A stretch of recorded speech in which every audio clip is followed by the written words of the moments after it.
किस रूप में नारायण मिल जाए। एक जंगल के निकट एक महात्मा रहते थे। वे बड़े अतिथि भक्त थे। नित्य प्रति जो भी पथिक उनकी कुटिया के सामने से गुजरता था उसे रोककर भोजन दिया करते थे और आदरपूर्वक उसकी सेवा किया करते थे। एक दिन किसी पथिक की प्रतीक्षा करते करते उन्हें शाम हो गई पर कोई राही न निकला। उस दिन नियम टूट जाने की आशंका में वे बड़े व्याकुल हो रहे थे। उन्होंने देखा कि 100 साल का बूढ़ा थका हारा चला आ रहा है। महात्मा जी ने उसे रोककर पैर धुलाए और भोजन परोसा। बूढ़ा बिना भगवान का भोग लगाए और धन्यवाद दिए तत्काल भोजन पर जुट गया। ये सब देख महात्मा को आश्चर्य हुआ और बूढ़े से इस बात की शंका की। बूढ़े ने कहा, मैं न तो अग्नि को छोड़कर किसी ईश्वर को मानता हूं न किसी देवता को।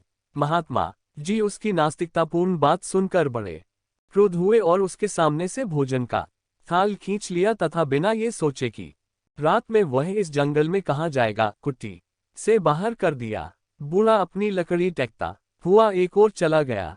रात में महात्मा जी को स्वप्न हुआ। भगवान कह रहे थे, साधु, उस बूढ़े के साथ किए तुम्हारे व्यवहार ने अतिथि सत्कार का सारा पुण्य क्षीण कर दिया। महात्मा ने कहा, प्रभु, उसे तो मैंने इसलिए निकाला कि उसने आपका अपमान किया था। प्रभु बोले, ठीक है, वह मेरा नित्य अपमान करता है तो भी मैंने उसे 100 साल तक सहा, किंतु तुम एक दिन भी न सह सके।